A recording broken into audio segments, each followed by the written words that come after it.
Breaking now, gun advocates are celebrating a big ruling just handed down in Illinois. Tonight, a judge is putting the state's new assault weapons ban on pause.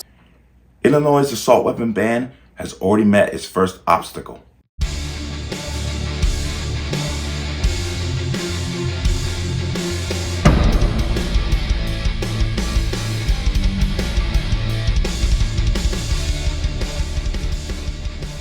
Welcome to another installment of the Connecticut Gun Bench. Today's video is brought to you by P.A.N. Firearms, LLC. P.A.N. Firearms, your NRA certification and multifaceted gun training. You can reach us at 203-300-6343 or use our website at www.panfirearmsllc.com.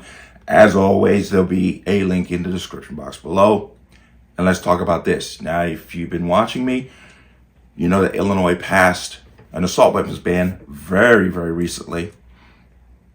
And the backlash was immediate, with a number, I think it's like 14 county sheriffs refusing to enforce the law, which of course led them to a stalemate with the governor, the state, and these counties. But even further, a judge within days of this law going into effect has put a restraining order on it from it being enacted, which is a blessing for the good people of Illinois, because this law has nothing to do with criminality and preventing crime.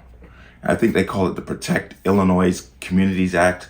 And this governor, Pritzker, either he's in a cloud somewhere, because what goes on in Chicago night after night, you can't be ignorant of that. To then say that this kind of a law that tells good people what they can and cannot do is somehow going to prevent crime. But let me jump right into this Fox News article. Illinois gun control law slapped with restraining order by judge just days after it goes into effect. Now, former GOP candidate for Attorney General Tom DeVore called Illinois' law an outright attack on the constitutional rights of lawful gun owners, and he is absolutely correct. Come down to here. An Illinois judge on Friday temporarily blocked Democrat Governor J.B. Pritzker from enforcing a newly enacted ban on certain semi-automatic rifles and high-capacity magazines. Effingham County Judge Joshua Morrison slapped the gun control law with a temporary restraining order after former Republican candidate for Attorney General, you just heard about him, Tom DeVore, sued to block the law. DeVore said in a press release that he is representing citizens from 87 Illinois counties who are challenging the law, which he called an outright attack on the constitutional rights of lawful gun owners across the state. Morrison's ruling only applies to 850 plaintiffs listed in the lawsuit in Effingham County and 4 licensed gun dealers. Pritzker said he was not surprised by the decision and accused the plaintiff of advancing ideology over public safety. Advancing freedom over the illusion of public safety is really what he should be saying, in seeking to have the law struck down. Why not? The law is not going to prevent crime.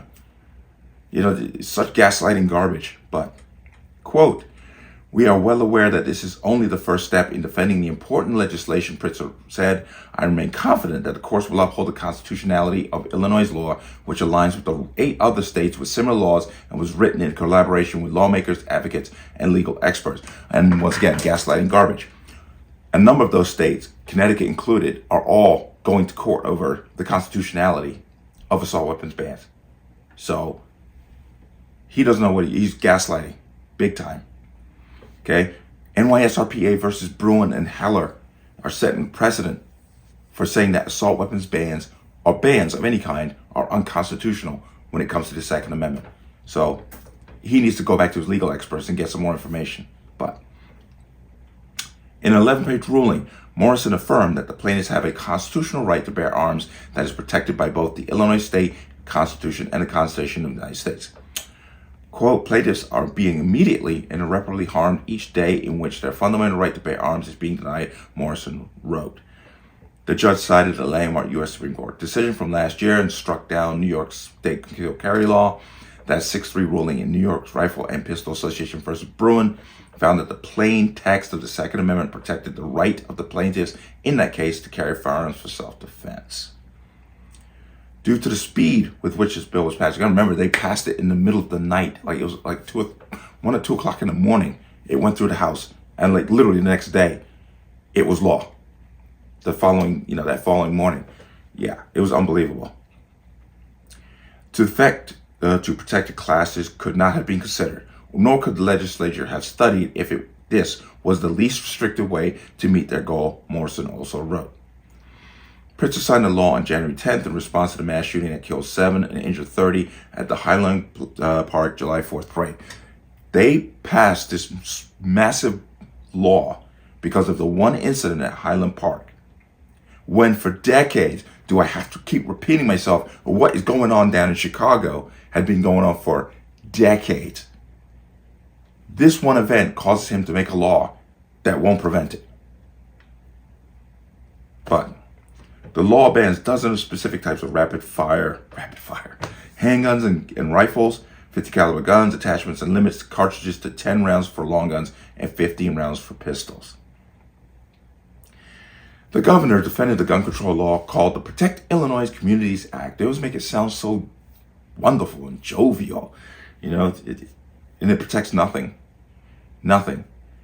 Go down south side of Chicago and tell them how they feel about the Protect Illinois Communities Act. Saying it takes weapons of war and mass destruction off the streets while allowing law-abiding gun owners to retain their collections.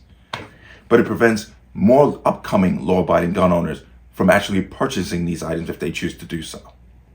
But this is not infringing on anybody's rights. Quote, I look forward to the next steps in this case and receiving the decision this case merits. He added, you're going to lose. Precedent is already set.